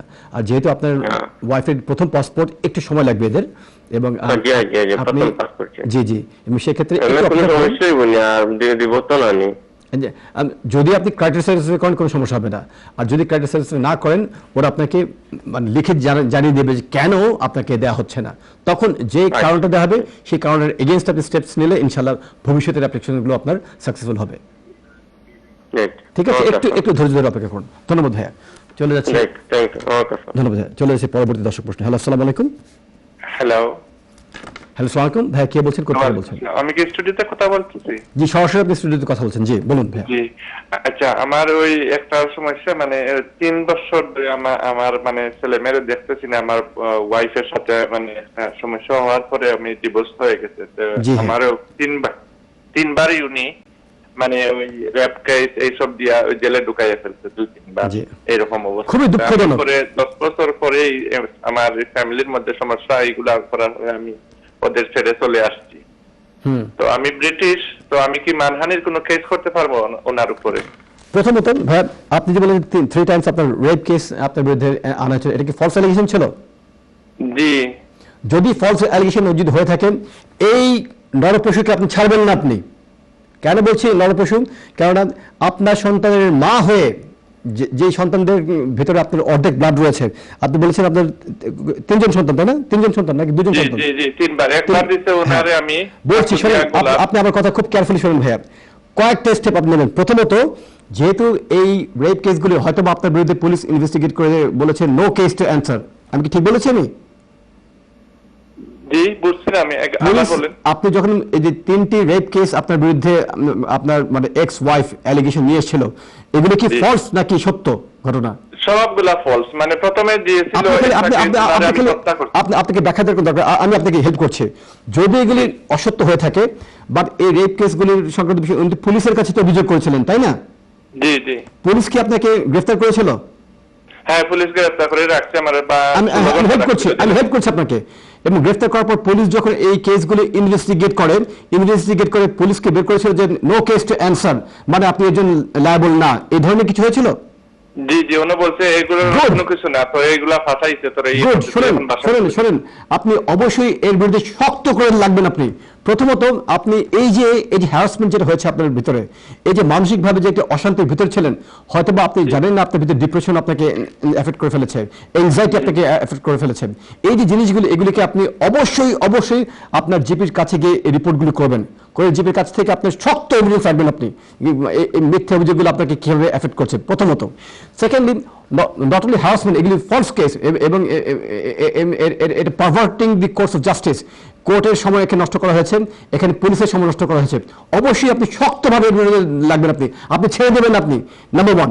নাম্বার 2 হচ্ছে আপনার যে 3জন বাচ্চাকে যে দেখতে দিচ্ছে না, ওই মহিলার কোনো রাইটস নেই আপনার বাচ্চাদেরকে আপনার কাছ থেকে একা ছিনে নিজের কাছে রেখে দেন। তার কারণ আপনি কিন্তু বাবা হিসেবে আপনার প্যারেন্টসিয়াল রেসপন্সিবিলিটি রয়েছে। এবং চিলড্রেন্স অ্যাক্ট বলে একটি আইন আছে, যে আইনের আন্ডারে সেকশন 25 বলে একটি ওয়েলফেয়ার চেকলিস্ট রয়েছে। এই চেকলিস্টের আন্ডারে বাচ্চাদের অধিকার রয়েছে ওখানটায়। এবং একজন বাবা যিনি বায়োলজিক্যাল প্যারেন্টের একজন এবং বায়োলজিক্যাল মা, এখন বাচ্চাগুলির বয়স 18 বছর নিচে থাকার কারণে বাচ্চাদের রেসিডেন্স অর্ডার মায়ের সাথে রয়েছে।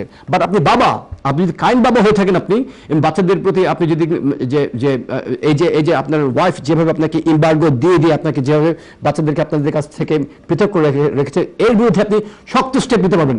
একজন শক্তিশালী সলিসিটরকে ধরেন, যিনি ফ্যামিলি লয়ের উপর এক্সপার্ট, যার মাধ্যমে আপনি এই এটাকে বলে কন্ট্যাক্ট অর্ডারটাকে আপনি এস্টাবলিশ করবেন আপনি, প্রথমত। আর দ্বিতীয়ত, যদি এই রেপ অ্যালিগেশনটা ফলস হয়ে থাকে, একটা ক্রিমিনাল সলিসিটর ধরবেন, যিনি আপনার পক্ষে শক্তভাবে জানাবে এই মানে নরপশু এই আপনার এক্স ওয়াইফ যে আপনাকে এভাবে প্রতারণা করেছে। আমি আবার বলছি, যদি ঘটনা সত্য না হয়ে থাকে, বলতে পারবো আপনার সাথে আরো। জি বলুন। 2 মিনিট আর কথা বলতে চাই আপনার সাথে। অবশ্যই আপনি কথা বলতে, বাট আমি আপনাকে আমার সাথে হাজার দর্শক অপেক্ষা করছে। এখন আমি তো কোর্টের মাধ্যমে ওনারে আমি ডিভোর্স দিয়ে দিছি, তো কোর্ট ডিসাইড করছে যে আমাদের ডিভোর্স হয়ে গেছে। আমি তো বয়ে মানে আমার তো এই দেশে আমার যেটা মনে হয় ভাইয়া, আমার মনে হয় কি আপনি বুকের কষ্ট বুকে চাপাইয়া নিজেকে ধিক্কার দিয়েছেন বিগত বছরগুলোতে। আপনার ওয়াইফ হয়তো বা আপনার ওয়াইফ আপনাকে ছলে বলে কৌশলে আপনাকে এমন একটা জায়গাতে কোণঠাসা করে ফেলেছেন। আপনি পুরুষ মানুষ, বাট আপনি পুরুষ হয়েছে মহিলা মানুষের থেকেও অদম্য অবস্থা আপনার লাইফ লিড করেছিলেন, যে কারণে ভয়ের কারণে আপনি কাউকে কিছু বলতে পারছেন না। আপনি মনে করছেন আল্লাহ জেনে ফেলে সোসাইটি কি মনে করবে। Don't worry, who cares. নিজে না বাঁচলে নিজে বাঁচলে বাপের নাম, আগে নিজেকে বাঁচান। এবং কষ্ট করে বেঁচে আছি, এখন তো আমি তো এই দেশে আর কষ্ট করবেন না। আপনি এখন জেগে উঠুন, শুনুন, জেগে উঠুন। উঠিয়ে আছে চির বিশ্ব, আমি বিশ্ব বৃহত্রীর, জেগে উঠুন, ভয় পাবেন না কাউকে। ওই মহিলাকে শুনুন ভাইয়া, কোর্টে ডিভোর্স দিয়া দিছে, আমরা সেপারেট 3 বছর ধরে আমরা আলাদা। মানে এখন আমি ভয়ে মানে যাই না, কারণ কখন কি বলে আপনি ভয় পাবেন না। আমি বলছি আপনাকে, আপনি আমি ডিভোর্স দিয়া দিছি। ইংল্যান্ডে কিন্তু আপনার পুরুষরাও কিন্তু ডোমেস্টিক ভায়োলেন্সের ভিকটিম হয়, সমস্ত ওয়ার্ল্ডে পুরুষরা মানে প্রতি 5 জনের ভিতরে একজন পুরুষ কিন্তু ডোমেস্টিক ভায়োলেন্সের ভিকটিম, কিন্তু সামহাউ ডাইরেক্টলি অথবা ইনডাইরেক্টলি। আপনাকে অবশ্যই জেগে উঠতে হবে। আপনি আমার মনে হয় আপনার যে কোয়ালিফাইড সলিসিটর অথবা কোয়ালিফাইড মানে যেখানেই যাই অনেক পয়সা লাগে, তো অনেক ইয়ে লাগে। এখন মানসিক অবস্থা দিয়ে এমন মানে ইয়ে হয়ে গেছি, নিজে মানে খাড়া হইতে পারতেছি না। 3টা বছর ধরিয়া ডিভোর্স হওয়ার পরে আমি বুঝতে পেরেছি। আমি আমার অনুভূতির থেকে হয়তো আপনি আমার অনুভূতি আপনাকে স্পর্শ করেছে দেখে, আপনার অনুভূতি আমাকে স্পর্শ করেছে দেখে আপনি আরো অনেক অনেক কথা বলতে চাচ্ছেন। আপনি যদি আরো অনেক কিছু বলতে চান, আপনি এই টেলিফোনে বলা যাবে না, লাইভ শোতে আপনি আমাদের শোর পরে আপনি আমাদের সাথে যোগাযোগ করবেন, আমরা আমাদের কন্ট্রোল রুম থেকে আপনাকে নাম্বার দিয়ে দেওয়া হবে এবং উইল গাইড ইউ ইনশাআল্লাহ। তবে যাওয়ার আগে আপনাকে একটি কথা বলছি, যেভাবে আপনি সাফার করেছেন, আপনি don't keep it bottle within yourself, আপনি প্রকাশ করুন, আপনি চলে আসুন আপনি। এবং এবং এই যে নরপশু যে আপনার এক্স ওয়াইফ যিনি আপনার সাথে এই আচরণটি করেছেন, আমি জানি না ওনার অ্যালিগেশনসগুলো সত্য কিনা। যদি সত্য হয়ে থাকে উনি কিন্তু নরপশু হবেন না, আর যদি অসত্য হয়ে থাকেন উনি নরপশুর থেকে জঘন্য কাজ করেছে আপনার সাথে, এটি করার ঠিক হয় না। তিনবারই ফলস পাইছি আমি, মানে উইন হইছি। এদের বিরুদ্ধে ধিক্কার জানাতে হবে এবং আপনাকে বের হয়ে আসতে হবে এখান থেকে। ইনশাআল্লাহ আমি ফোন করব আপনার স্টুডিওর খোলার পরে। ইনশাআল্লাহ আমরা আপনাকে সাহায্য করার চেষ্টা করব। এই কারণে এনটিভি অনুষ্ঠানটি। Thank you very much. ধন্যবাদ ভাই, আসসালামু আলাইকুম। চলে যাচ্ছি পরবর্তী দর্শক। হ্যালো, আসসালামু আলাইকুম। হ্যালো, আসসালামু আলাইকুম।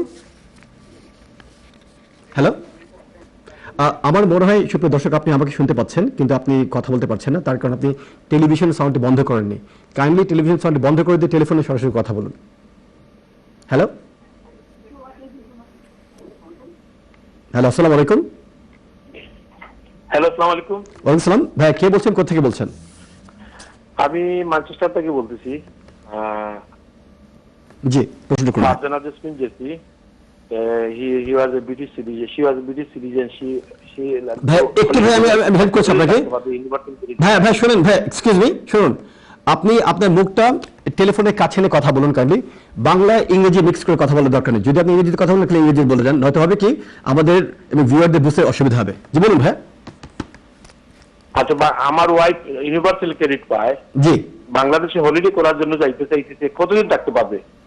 যদি ইউনিভার্সাল ক্রেডিট উনি পেয়ে থাকেন, ওনাকে অবশ্যই যে কাজটি করতে হবে যে ডিডব্লিউপি এনাদের নোটিফাই করতে হবে যে উনি দেশে যাচ্ছেন উনি, এবং ওদের একটি ক্রাইটেরিয়া রয়েছে, 2 সপ্তাহ 3 সপ্তাহ 4 সপ্তাহ এরকম ক্রাইটেরিয়া রয়েছে। ওদের যে ক্রাইটেরিয়া রয়েছে সেই ক্রাইটেরিয়া অনুযায়ী যদি বলা হয় 2 সপ্তাহ বেশি থাকতে পারবে না, উনি 2 সপ্তাহ বেশি থাকবেন না। যদি বলা হয় 3 সপ্তাহ বেশি থাকতে পারবে না, 3 সপ্তাহ বেশি। যেহেতু ব্রিটিশ সিটিজেন, থাকার ক্ষেত্রে কোনো রেস্ট্রিকশনস নেই, উনি ইংল্যান্ডে বাইরে গিয়ে যত বছর তত থাকতে পারবেন। বাট যেহেতু উনি একটি বেনিফিট নিচ্ছেন, বেনিফিটের আইন অনুযায়ী ওনাকে যদি বলা হয় 2 সপ্তাহ বেশি দেশের বাইরে উনি থাকতে পারবেন না, উনি 2 সপ্তাহ বেশি দেশের বাইরে থাকবেন না। এটি যদি ব্যত্যয় না হয়, একটু চেকব্যাক করে ওনাকে যেতে বলেন কাইন্ডলি, যাতে করে মানে একটু আনন্দ করতে গিয়ে ভবিষ্যৎটা যাতে নষ্ট না হয়ে যায় এবং আপনাদের ভবিষ্যতে যাতে কোনো কষ্ট না আসে, একটু চেকব্যাক করে যাবেন কাইন্ডলি। ধন্যবাদ। চলে যাচ্ছি পরবর্তী দর্শক প্রশ্ন। হ্যালো, আসসালামু আলাইকুম। হ্যালো, আসসালামু আলাইকুম। ওয়ালাইকুম সালাম। ভাই কে বলছেন, কোথা থেকে বলছেন? হ্যালো। হ্যালো। জি ভাই, আমরা আপনাকে শুনতে পাচ্ছি, বলুন, আপনি প্রশ্নটা করুন। হ্যালো, শুনতে পাচ্ছেন নাকি? জি ভাই, ক্লিয়ার। জি বলুন। আমি জানতে চাইছি যে লাইফ ইন দ্য ইউকে আর B1 life in the UK কোন সময় লাগে? এটা লাস্ট এক্সটেনশন দিলে লাগবে না ইন্ডিপেন্ডেন্ট ডিরেকশন লাগবে?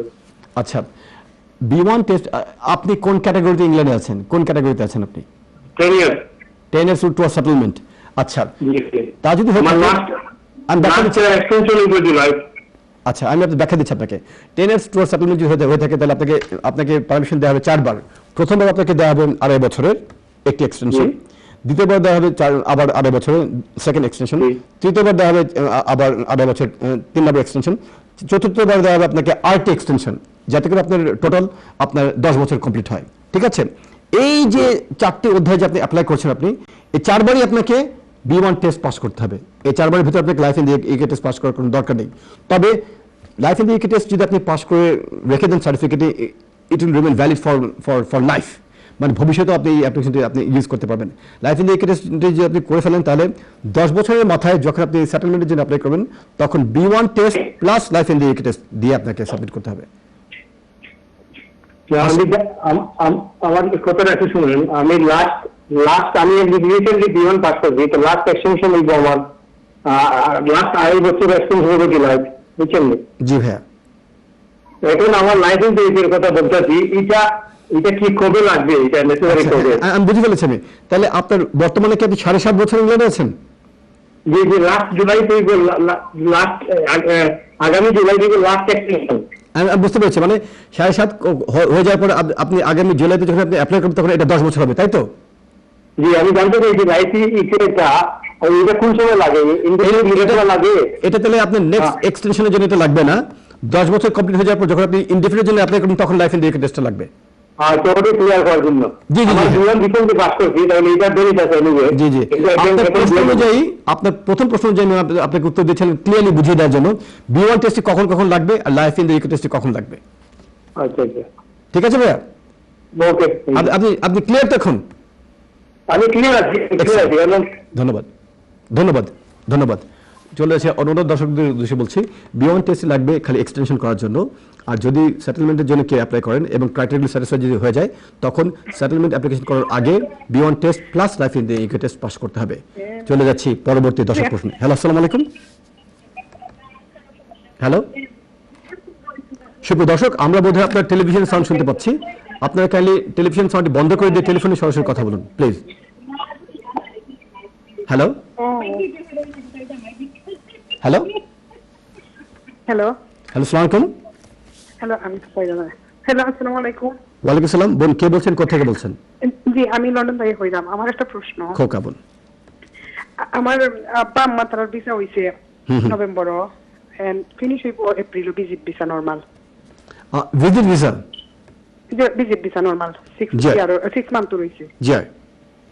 এখন লকডাউন লাগে তারা, এখন তো পার্লামেন্ট পিপল চাইরা না এখন আইটা, তো এখন একটু কিতা হলে তারা ভিসাটা নয়া না অ্যাপ্লাই করিয়া আছিল, তারা কিছু জানানি যাইব না এখন আপাতত প্যান্ডামিক লাগি।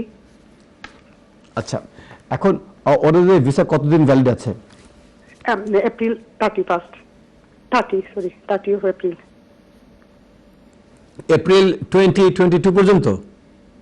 জি না জি না জি না, সরি, এপ্রিল 2021 পর্যন্ত ভ্যালিড। আচ্ছা আচ্ছা, যদি দেখেন যে কোনো কারণে আপনার ওরা আসতে পারছে না লকডাউনের কারণে, এবং জি আমি বলছি আপনাকে, এবং ওনাদের এটি হচ্ছে একেবারেই ক্রান্তি লগ্ন, এটি exceptions to the immigration rules. কেননা এটি আগে কখনো ওর কল্পনা করে দেখেনি, ওর চিন্তাও করতে পারেনি যে এই ধরনের ঘটনা there is a possibility because of this pandemic. এটাকে বলে supervening impossibility, something which is impossible but happening today.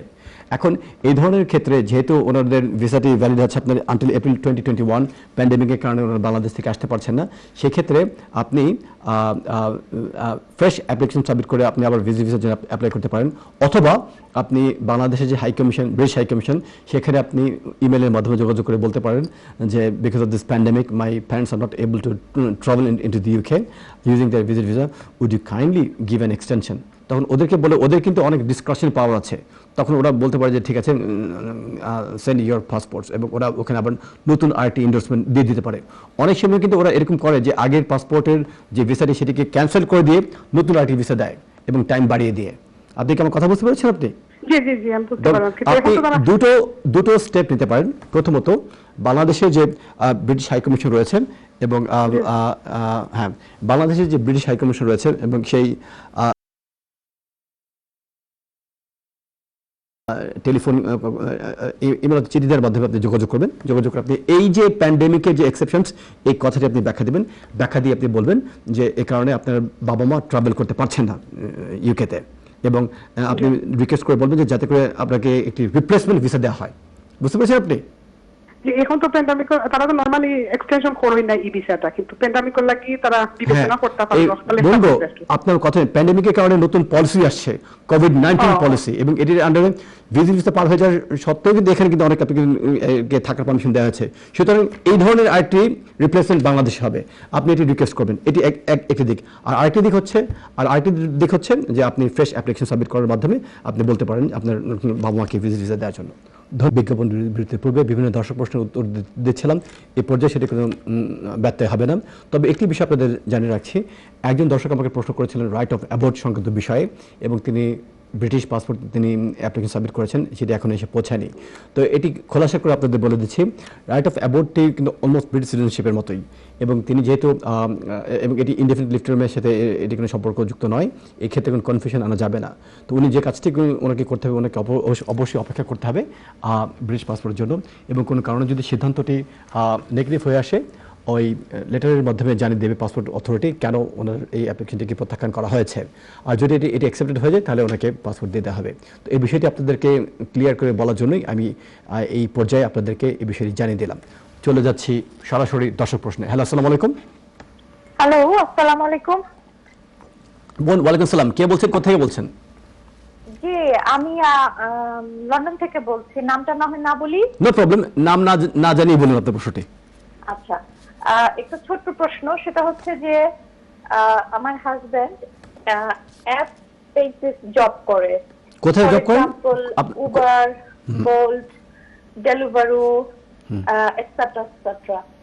তো এখন কি হয়েছে, ওর এসএলআর এসপি অ্যাপ্লিকেশনটা হোম অফিসে পেন্ডিং আছে সিন্স অগস্ট 2020 থেকে। জি। এখন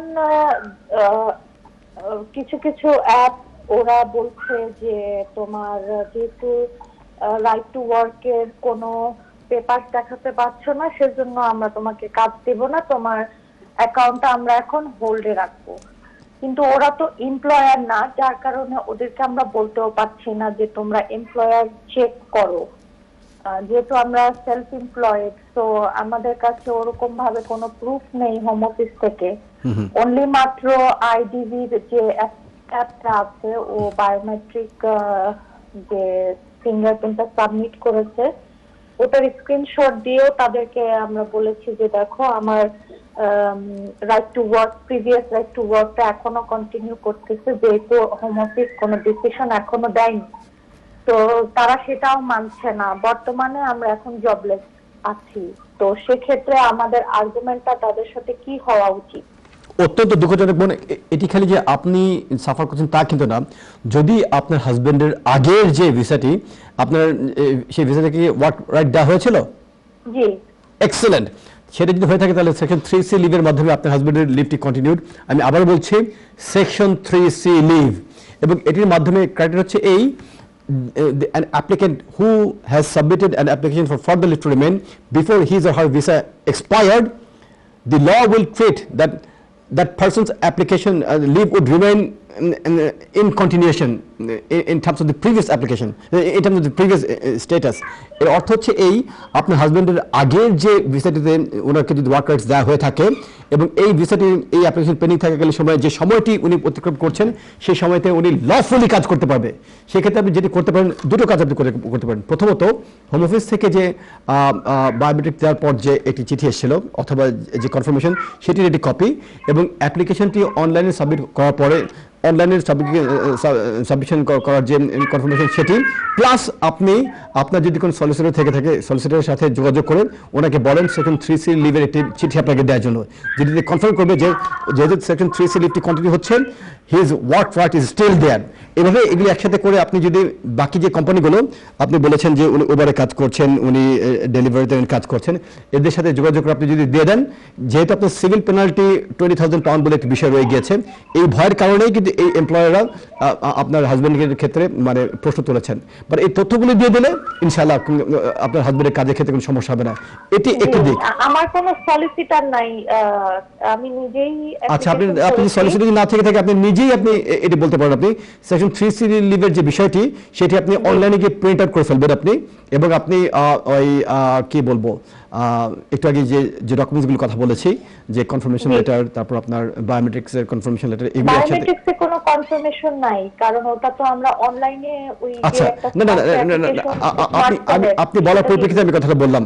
তাহলে অনলাইনে অ্যাপ্লিকেশনটি সাবমিট করার পর যে কনফার্মেশন যেটা এসেছে, সেটি এবং সেকশন 3C লিভের একটি সাবমিশন দিয়ে আপনি যোগাযোগ করুন ইমেলের মাধ্যমে ওদের সাথে। জি, ওরা কোনোটাই অ্যাকসেপ্ট করতেছে না। এখন না করলে তো আপনাকে অবশ্যই তাহলে কোনো যে লয়ারকে সাহায্য নিতে হবে আপনাকে, কেননা ওরা যদি এটা করে থাকে, এটা মানে আইন বিরুদ্ধে কাজ হচ্ছে, এটা ওরা এটা করতে পারে না, কারণ আপনার হাজবেন্ডের work right is still in continuation. আমি আপনাকে বলছি আমার লাইভ শো থেকে। জি আচ্ছা, থ্যাংক ইউ। ওকে ভাই, থ্যাংক ইউ বোন। চলে যাচ্ছি পরবর্তী দর্শক প্রশ্ন। হ্যালো, আসসালামু আলাইকুম। হ্যালো, আসসালামু আলাইকুম। ওয়ালাইকুম সালাম। ভাই কে বলছেন, কোথা থেকে বলছেন? জি ভাই, ভালো আছেন? হ্যাঁ ভাই, ভালো আছি। আপনি কেমন আছেন? হ্যাঁ ভাই, ভালো না ভাই। জি, আপনি প্রশ্ন করুন ভাই। আপনি ভালো আছেন? আমার প্রশ্ন হচ্ছে কি ভাই, আমি গত বছরে 10th of August আমার হিয়ারিং ছিল, বুঝছেন? এটা কিসের হিয়ারিং? এই যে আমার এই কোর্টের এই আমার পালস ভিসা এন্ড 20% উঠে যেটা ওইটার। আচ্ছা, আমি তো আপনার তো কি ছিল ব্যাকগ্রাউন্ড আমি তো তা জানি না, এটা আমাকে বলতে হবে। আমি আপনাকে বলি, আচ্ছা যাই হোক, তো হিয়ারিং ছিল, তো এর মধ্যে আমার একটা বেবি হয় মার্চে। এক্সেলেন্ট। তো আমি কোর্টে হিয়ারিং আগে পাঠিয়ে দিই অক্টোবর 10 তারিখের আগে। তো পাঠিয়ে দেওয়ার পরে ওরা আমাকে হিয়ারিং এর দিন লেটার দেয়, বলে যে তারা এটা উড্ডু করে দিচ্ছে। ওরা কি করেছে? উড্ডু করে দিচ্ছে। উড্ডু করেছে, জি জি, যেহেতু British wife and British child. এখন প্রশ্ন কি আপনার? প্রশ্ন হচ্ছে কি, অক্টোবর গেল, অক্টোবর থেকে আজ এখন হচ্ছে ফেব্রুয়ারি, কি হচ্ছে তাই তো? জি, কিছু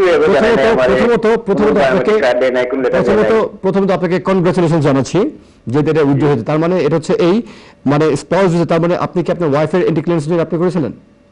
জি জি জি, এক্সেলেন্ট ভাইয়া, কনগ্রাচুলেশনস। মানে আপনি সুসংবাদ, সেটা হচ্ছে এই আপনি আপনার অ্যাপিলে উইন করেছেন। আপনি যেহেতু আপনি আপনার ওয়াইফের এই অ্যাপিল সংক্রান্ত বিষয়ে আপনি আপনার বাচ্চাটির বিষয় দিয়ে দিয়েছেন, সে কারণে কোর্ট স্যাটিসফাই হয়েছে এবং আপনার ইন্টিক্লেন্স অফিসার কোর্ট স্যাটিসফাই হয়েছে, না মানে বাংলাদেশের যে ইন্টিক্লেন্স অফিসার সে স্যাটিসফাই বলেছে যে আপনাদের রিলেশনশিপ জেনুইন এবং এই কারণে এটি উইথড্র হয়ে গেছে।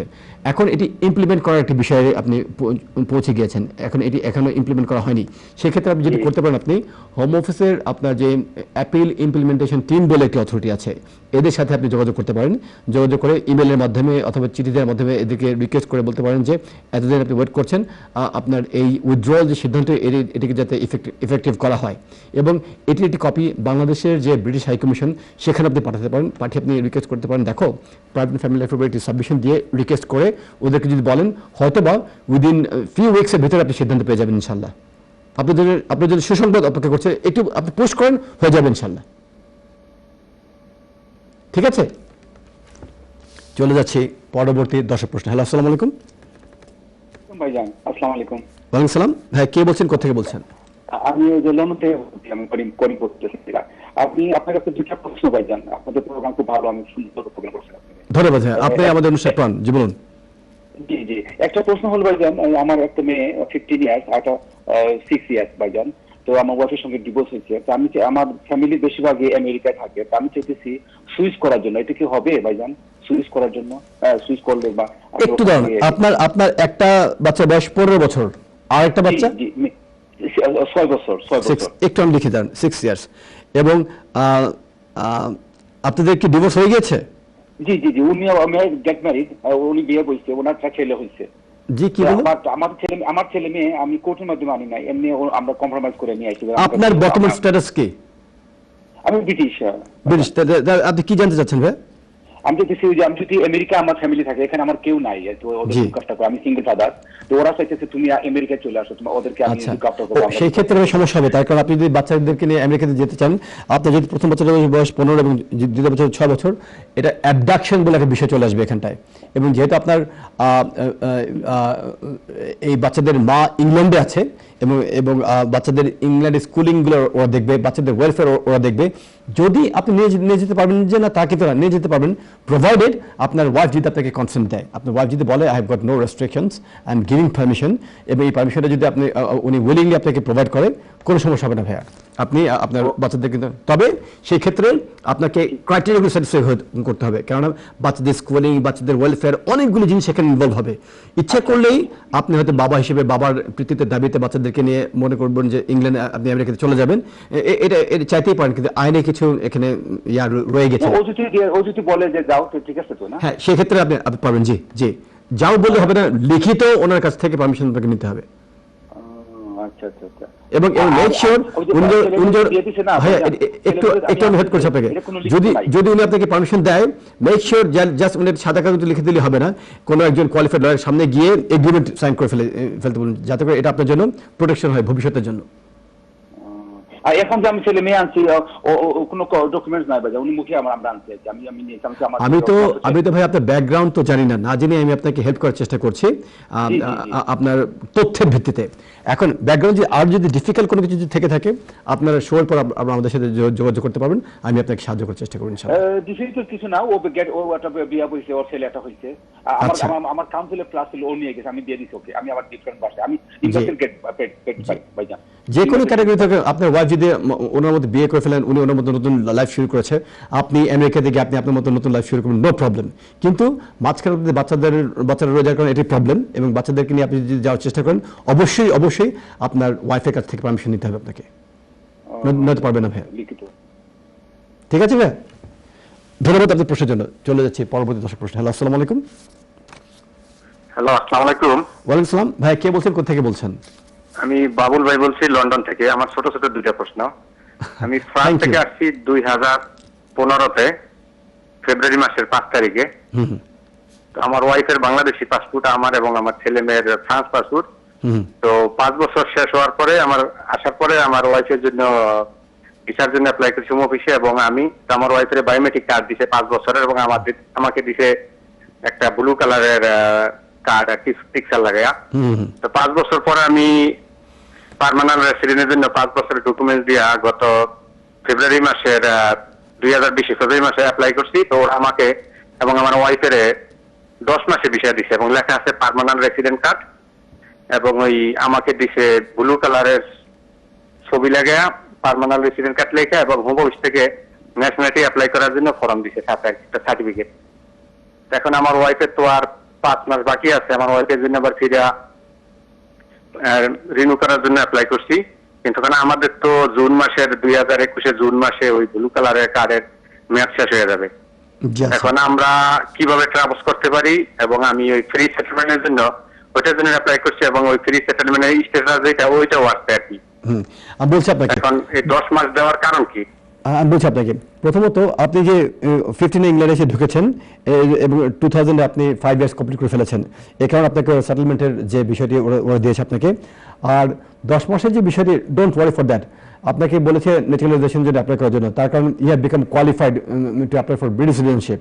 আপনি ফর্মটি ফিল আপ করে যদি সাবমিট করে দেন, আপনার যেহেতু 2021 ফেব্রুয়ারিতে গিয়ে আপনার মানে 5 বছর প্লাস 1 বছর 6 বছর হয়ে যাচ্ছে। আপনার 5 বছরের মাথায় আপনি সেটেলমেন্ট করে আমার আজকে 6 বছর 1 দিন চলতেছে আর কি। হ্যাঁ, আমি বুঝতে পারছি। এই কারণে ওরা আপনাকে ন্যাচারালাইজেশনের জন্য বলেছে ওরা আপনাকে, এবং ওরা সঠিক কথা আপনাকে বলেছে আপনাকে।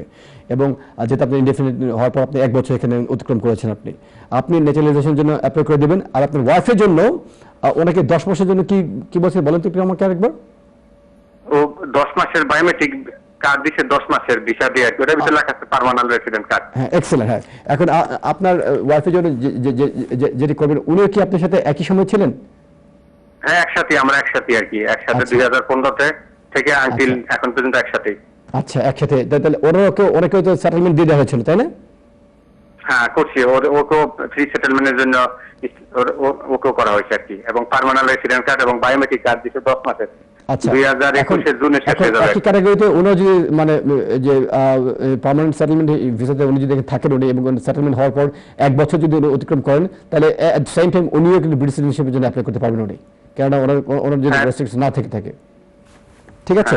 কিন্তু আমার প্রশ্ন, কিন্তু আমাকে যে 10 মাসে দিল, জুন মাসে আমার এবং অনুষ্ঠান শেষ পর্যন্ত চলে এসে আপনি আমাদেরকে অনুষ্ঠান শেষ হয়ে যাওয়ার পর আপনি আমাদেরকে কন্ট্রোল রুমে ফোন দেবেন, আমরা আপনার উত্তরগুলো দিয়ে দেবো।